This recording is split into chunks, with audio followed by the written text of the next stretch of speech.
continuamos a leitura de Atos, no capítulo 6, nós podemos ver que dentro da própria igreja, por causa do crescimento avassalador e muito rápido, houve uma intriga entre os helenistas e os hebreus, por causa que as viúvas estavam sempre esquecidas na partilha.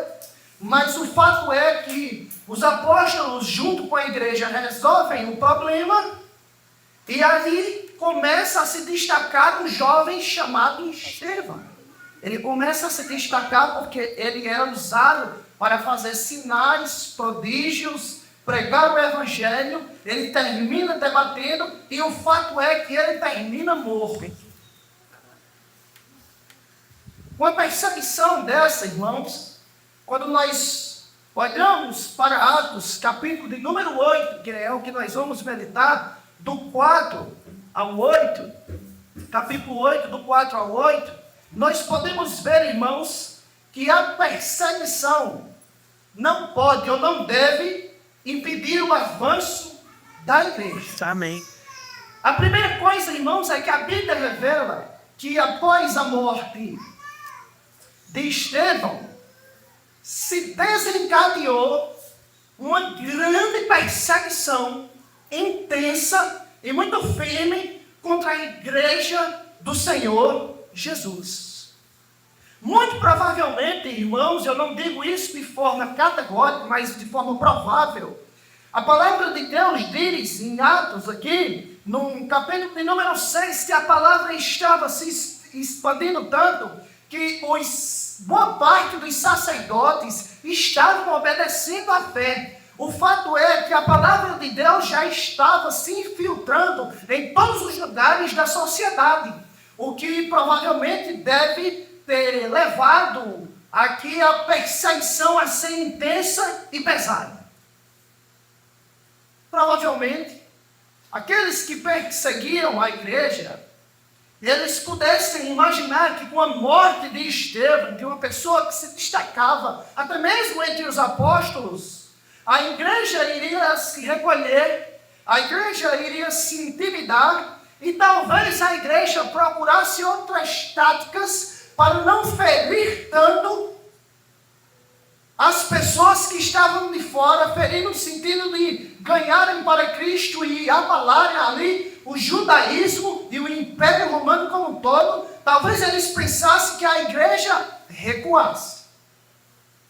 De fato, com a morte de Estevão, aconteceu algumas coisas negativas, muitas pessoas choraram, pratearam, se sentiram mal. Mas o fato é que o texto bíblico revela que depois dessa perseguição, há uma dispersão de cristãos. E isso redunda em o evangelho se espalhar. Ao invés daquilo arrefecer, diminuir, se encolher, se acanhar, acontece justamente o contrário. Eles saem por todos os lugares pregando a palavra de Deus. Veja que o texto diz que eles iam por toda parte pregando a palavra. Então, a primeira coisa, irmãos, que nós aprendemos desse texto é que nós devemos pregar o evangelho, irmãos, mesmo em meio às perseguições. Ainda que nós não sofremos perseguições com Cristo, como Pedro, como Paulo, como o próprio Estevão aqui, mas nós podemos servir ou passar por problemas com Estevão, que foi caluniado, como Cristo, que foi caluniado. Ou nós também podemos sofrer zombarias, falsos testemunhos e coisas dessa natureza. Mas isso, irmãos, não deve fazer com que nós venhamos a nos recolher. Isso não deve fazer com que nós venhamos a se intimidar. Pelo contrário, nós devemos se espelhar em Jesus e se espelhar no que os apóstolos viveram e ter isso como ânimo, e sabendo que o próprio Senhor disse que nós, a igreja do Senhor, seríamos perseguidos, mas mesmo assim nós devemos avançar porque carregamos a eterna palavra de Deus. Amém. não devemos, irmãos, jamais se intimidar, se desencorajar. Hoje, irmãos, apesar dos pesares, nós temos liberdade de pregar nas praças, de pregar nas ruas, de pregar nas escolas, com muito cuidado nas faculdades, mas nós temos uma liberdade religiosa muito maior que os apóstolos tiveram e jamais sonharam em ter. O fato é que nós devemos usar, irmãos, tudo isso ao nosso favor para propagar a palavra de Deus. Hoje nós temos Bíblias, irmãos, traduções, nós temos materiais na internet e nós podemos usar isso, irmãos, para pregar o Evangelho. Enquanto que, irmãos, esses que foram dispersos do capítulo 8, do versículo 4, eles não tinham a Bíblia como nós tínhamos. Eles não tinham material como nós tínhamos. Mas o fervor, a vontade de pregar era tamanha que mesmo debaixo da perseguição, por onde eles estavam e passavam e iam, eles anunciavam a palavra de Deus. Outra coisa, irmãos, aqui que ainda nós aprendemos desse versículo da palavra de Deus, é que, irmãos, pessoas simples também pregam o Evangelho. O texto não está dizendo que foi Paulo que estava pregando, ou que foi Pedro, ou que foi algum outro apóstolo. Não. Quem estava pregando, irmãos, eram pessoas anônimas, pessoas, entre aspas, desconhecidas, pessoas simples, pessoas que eram leigas, pessoas que provavelmente não tinham nem visto o Senhor Jesus Cristo. Porque a essa altura do campeonato, em Atos capítulo 8, Atos capítulo 4, do verso 1 ao verso 4, diz que por uma pregação de Pedro e de João no templo, a multidão dos que creram foram quase 5.000. Então muitas pessoas aqui não tinham nem visto Jesus. Eram leigas, mas estavam pregando a palavra de Deus.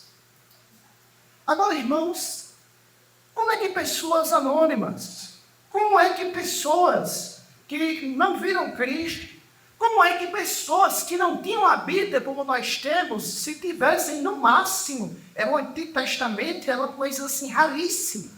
Como é que essas pessoas, irmãos, tinham tanto fogo, intrepidez, ousadia para pregar a palavra de Deus? O próprio livro de Atos diz a fonte da qual jorrava esse fogo, essa vontade de pregar a palavra de Deus. Atos 2, melhor dizendo, Atos 2, versículo de número 42, vai dizer como é que eles viviam. Olha o que diz: e perseveravam na doutrina dos apóstolos, na comunhão, no partir do pão e nas orações, irmãos. Então, os primeiros convertidos, irmãos, do cristianismo, eles viviam sendo instruídos, ensinados pelos apóstolos. Mateus, capítulo de número 28, verso 20, Jesus comissionou os apóstolos dizendo: fazei discípulos, ensinando a guardar tudo o que eu vos ordenei. Então, irmãos, esses cristãos aqui, apesar de serem anônimos, apesar de, muito provavelmente, eles não terem tanta cultura teológica ou tanta profundidade nas Escrituras, o fato é que a Bíblia revela que eles perseveravam. Isto é, eles estavam continuamente, constantemente, aprendendo direto dos apóstolos. E é por isso que mesmo nessa dispersão, devido à instrução que eles recebiam, eles tinham condições de pregarem a palavra mesmo debaixo de perseguição. Eles viviam sendo instruídos, perseveravam. Dá uma ideia de continuidade muito intenso. A segunda coisa, irmãos, que faziam com que eles, irmãos, tivessem essa coragem, essa intrepidez e essa ousadia de pregar a palavra por onde passava, é porque, como diz Atos 2, versículo 42, eles perseveravam nas orações. Os cristãos primitivos, irmãos, estavam num templo orando. Eles estavam de casa em casa orando. No partir do pão, eles estavam orando. O fato é que quando nós lemos o livro de Atos, a igreja, ela estava em oração em todos os momentos. Quer na descida do Espírito Santo, eles estavam orando. Quer na perseguição. Aqui em Atos 2, eles estavam orando. Atos 3, eles estavam orando. Atos 4, 5, 6, 7, o fato é que eles viviam em oração. Então eles viviam crescendo no conhecimento e na intimidade e na comunhão com o Senhor. É por isso que eles tinham coragem, intrepidez e ousadia para saírem anunciando a palavra do Senhor. Irmãos, nós devemos estar preparados para anunciar a palavra do Senhor. E existem, irmãos, duas coisas que são fundamentais. A primeira coisa, irmãos, é que nós devemos constantemente ler as Escrituras. E não somente ler, mas meditar nas Escrituras, estudar as Escrituras.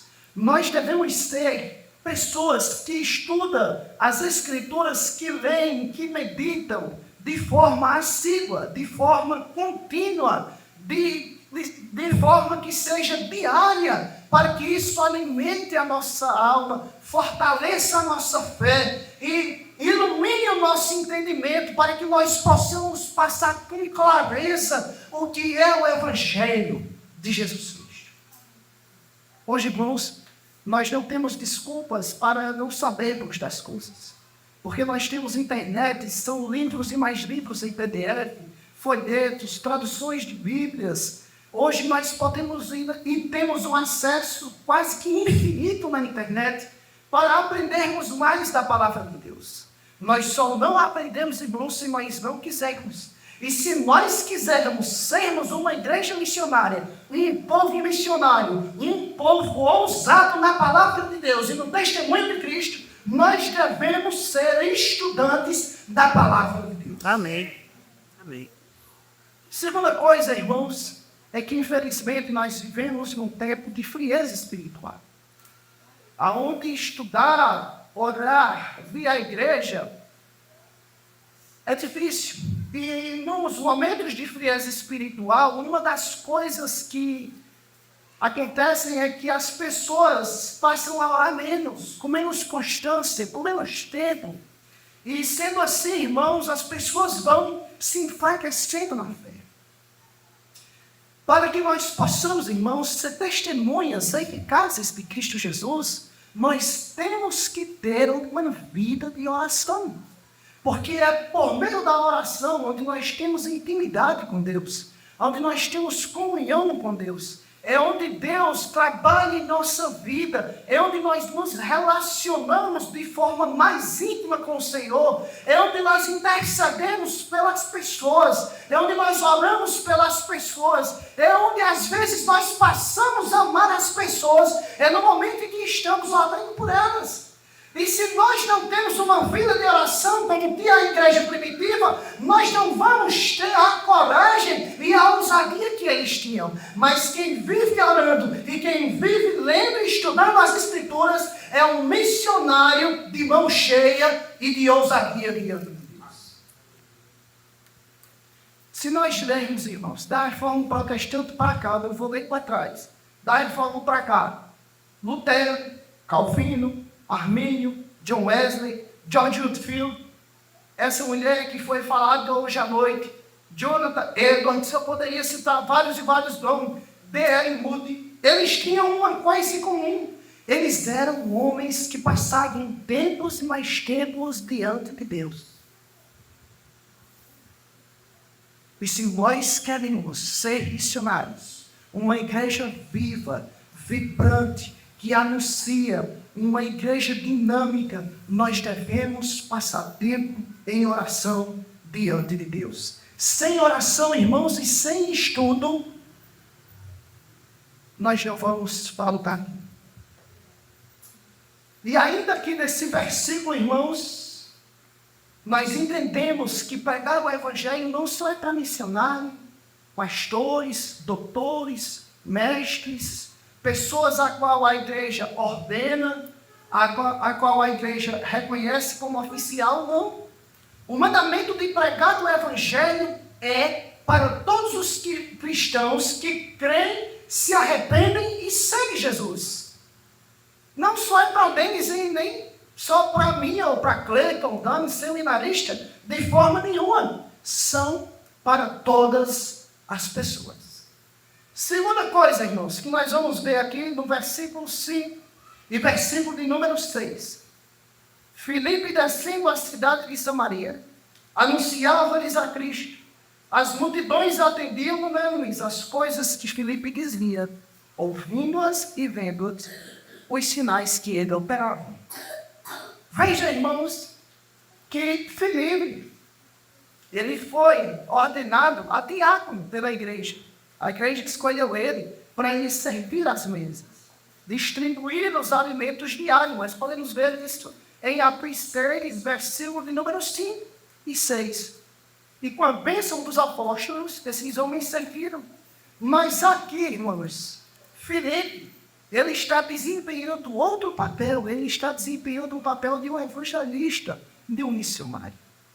Quando a perseguição se dá em cima da igreja, Filipe desce à cidade de Samaria. Irmãos, indo na melhor das hipóteses, de Jerusalém a Samaria, era no mínimo 50 quilômetros, podendo chegar até 160 quilômetros.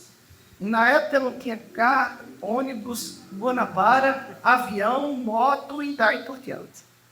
Era difícil. Mas isso não era uma barreira, irmãos, para que eles anunciassem o Evangelho. Irmãos, quantas vezes nós não evangelizamos uma pessoa que está em casa? Quantas vezes, irmãos, nós não evangelizamos um familiar nosso? Em colega de time, em colega de trabalho, em vizinho. Quantas vezes nós não queremos atravessar uma rua para falar do Evangelho?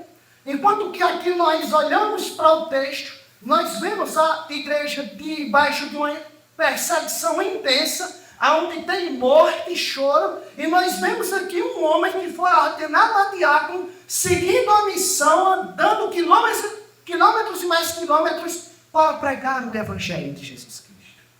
Nós devemos, irmãos, pregar a quem está perto e a quem está longe. É difícil nós sabermos para onde Filipe foi exatamente. Samaria tinha alguns lugares. Samaria não era um lugar só, tinha várias, como se fossem ruas, tribos, locais, não era um local só. Nós não sabemos se ele foi para as pessoas que rejeitaram a Cristo, porque em Lucas, capítulo de número 9, versículo 50 em diante, vai dizer que os samaritanos rejeitaram Jesus e os apóstolos. Nós não sabemos se é esse um local ou outro local. O fato é que Jesus, em seu ministério, já tinha sido rejeitado pelos samaritanos. Mas isso, irmãos, nem a distância e nem a rejeição de Samaria por parte de um grupo foi impedimento e barreira para que Filipe fosse lá e anunciasse o Evangelho aos samaritanos. Filipe sabia que os samaritanos, eles esperavam o Messias também. Porque os samaritanos, apesar de ser um povo misturado, eles tinham raízes judaicas também. E quando a mulher, em João 4, conversa com Jesus, a samaritana, ela demonstra que tinha uma expectativa por parte dos samaritanos devido ao Messias. E sabendo dessa expectativa, irmãos, Filipe vai a Samaria para pregar o Evangelho. Então, no sertão, irmãos, no nosso contexto, não é difícil, tão difícil de pregar o Evangelho. No sentido de barreiras culturais, no sentido de barreiras econômicas, no sentido de barreiras de tradição, não. Nós podemos chegar na maioria dos lugares e pregar o Evangelho. Às vezes, irmãos, nós não fazemos isso por negligência. Porque pregar o Evangelho hoje, para a nossa cultura, na nossa região, no sentido de mensagem, de conteúdo, é simples. Nós só precisamos apresentar às pessoas que todos nós pecamos e carecemos igualmente da glória de Deus. Todos nós somos pecadores. Todos nós precisamos, de forma desesperada, crer em Jesus e nos arrependermos dos nossos pecados. Porque foi Ele que morreu na cruz para perdoar os nossos pecados e Ele é o único mediador entre Deus e os homens. Então a mensagem é simples. Talvez Filipe tivesse que contextualizar muitas coisas, mas no nosso caso não. Então no nosso caso, irmãos, é muito mais simples. A segunda coisa, irmãos, que nós aprendemos aqui ainda desse texto é que samaritanos e judeus viviam uma rixa pesada. Veja que eles não aceitaram nem Jesus ficar por lá ou passar por lá. A mulher samaritana reconheceu que Jesus era judeu e disse: como tu sendo judeu? E isso e outras coisas demonstram, irmãos, que havia uma briga entre judeus e samaritanos. Mas, irmãos, Filipe não entrou nessas questões. Filipe pregou a Cristo Jesus. Provavelmente, irmãos, pela pregação dos apóstolos, nós podemos ver que há uma repetição, não da mensagem, mas de algumas coisas na pregação dos apóstolos que acontecia. Eles falavam da vida de Jesus, do ministério, das curas, das profecias cumpridas na vida de Jesus, da sua morte e ressurreição. Provavelmente foi isso que Filipe deve ter pregado. E nós podemos ver um pouco mais à frente, quando os apóstolos chegam em Samaria. No evangelismo de hoje, irmãos, quando nós sairmos para evangelizar, o tema do evangelismo é Cristo, é cruz, é pecado, é perdão e é graça. Infelizmente, irmãos, nós entramos no caminho em 2022, nas eleições presidenciais como igreja do Senhor, na maioria, não falo de todos, entraram num debate e usaram a igreja como pauta e palco político, e isso, de certa forma, irmãos, prejudicou algumas igrejas que se posicionaram de forma mais enfática e clara, e alguns líderes que também se posicionaram de forma mais clara e enfática nessa polarização que acontecia. E muitos irmãos não evangelizam pessoas que são de direita, ou que são de esquerda, ou que são de centro, porque tem um preconceito. No evangelismo, irmãos, não cabe isso.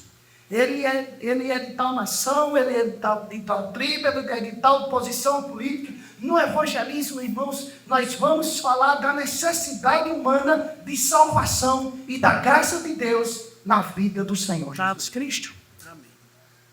Não adianta entrar nesses termos, irmãos. Não adianta entrar nessas confusões, contendas, discussões. Evangelismo, irmãos, e missões e igreja é para anunciar a palavra de Deus puro e simplesmente.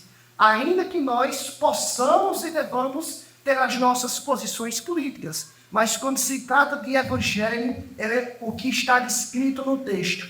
E Filipe anunciava a Cristo Jesus. Nós podemos ver, irmãos, aqui ainda, que pessoas que rejeitaram a Cristo podem aceitar no futuro. Eu creio que a maioria das pessoas que estão aqui, fazem parte da igreja, creram, se arrependeram, foram batizados e congregam aqui, não aceitaram a Cristo de primeiro. Esse foi o meu caso, por exemplo. Então, irmãos, nós também não devemos desistir ou simplesmente abandonar as pessoas que a princípio não aceitam ou não se convertem. Porque ao princípio uma parte dos samaritanos rejeitaram o Senhor, mas aqui essas pessoas estão aceitando. Então, pessoas que agora rejeitam, no futuro, mais tarde ou bem próximo, elas podem aceitar o Evangelho do Senhor Jesus Cristo. Amém. O verso 7, irmãos, diz: pois os espíritos imundos de muitos possessos saíam gritando em alta voz, e muitos paralíticos e coxos foram curados. No ministério de Jesus, aconteceu, irmãos, uma manifestação de pessoas possessas. À medida que o Senhor pregava, muitas pessoas eram possessas e o Senhor expulsava. Da mesma forma, irmãos, os apóstolos continuaram dessa mesma. Pedro expulsou demônios. O apóstolo Paulo expulsou demônios. Filipe, aqui nesse texto, diz a palavra de Deus que ele expulsou muitos espíritos que possuíam as pessoas. Então, irmãos, isso não estava limitado a Jesus, aos apóstolos ou a Filipe, a igreja primitiva. De forma alguma, Jesus deu autoridade à igreja para que a igreja possa orar por pessoas possessas, doentes, aleijadas, cegas e daí por diante. Então, irmãos, na missão que nós temos como igreja, eu vejo que muitas vezes a gente até evangeliza, mas a gente tem um receio de orar pelas pessoas que estão doentes ou que estão com causas difíceis. Irmãos, nós devemos orar pelas pessoas, por mais que a situação seja difícil, como paralisia aqui, como curas de coxos, de paralíticos. O que nós não devemos, irmãos, é depredar, como alguns fazem. É dizer que Deus vai curar. É querer emparedar Deus. Isso nós não devemos fazer de forma alguma. Mas quando nós evangelizamos uma pessoa, nós podemos perguntar a ela se ela tem alguma causa difícil ou algum problema, e nós podemos orar, irmãos, por essas pessoas que passam por isso. Nós não precisamos ficar intimidados, porque nós não oramos no nosso nome, nós não oramos nos nossos méritos, mas nos méritos de Jesus, e nós não oramos no nosso poder, mas oramos no poder do Espírito Santo. Eu estava numa aula do Betel, onde um missionário contou que foi evangelizar uma tribo e chegou duas crianças, uma carregando a outra de carroça, porque uma era paralítica. E o pastor ali, o missionário, ele pregou o evangelho e ele orou pelo aquele menino que estava aleijado dentro da carroça. E o missionário disse que Deus não curou ele. E o menino saiu carregando o outro na carroça. Mas no meio do caminho, um menino se levantou da carroça, foi curado, voltou testemunhando para o missionário e toda a tribo se converteu. Se a sua oração não foi atendida ainda, não significa dizer que não vai. Se uma pessoa que não foi curada ainda, isso significa dizer que não vai. Eu não estou dizendo que todos serão curados, mas eu estou dizendo que nós não devemos ficar intimidados com causas difíceis, porque Deus nos deu autoridade para que nós possamos orar. E por último, irmãos, o versículo 8 diz: e houve grande rebeldia. Parece, irmãos, parece que de forma proposital, Lucas, o autor desse livro, ele coloca o início aqui do capítulo 8 com muita tristeza e muito choro. Mas o capítulo termina com alegria. Veja que no capítulo 7, no final, vai dizer que eles apedrejaram Estevão. No capítulo 8, no versículo 1, vai dizer que Saulo, consentido a morte, se levantou grande perseguição e muitos homens piedosos choraram, irmãos, a morte de Estevão. Então, aqui no capítulo 8, no início do capítulo 8, o que nós podemos ver é morte, é angústia, é tristeza, é dor e é perseguição. Mas, irmãos, nós nunca devemos esquecer da bendita providência de Deus. A mão invisível e soberana de Deus está por trás, até mesmo do mal, usando o mal para transformar em bênção. Por meio da morte de Estevão, do choro dos homens piedosos, da perseguição que se lhes encaminhou e da dispersão que aconteceu, homens saíram pregando a palavra. Filipe chegou em Samaria. Muitos foram curados, libertos e salvos. E a palavra de Deus, aqui no verso 8, termina dizendo que houve grande alegria naquela cidade.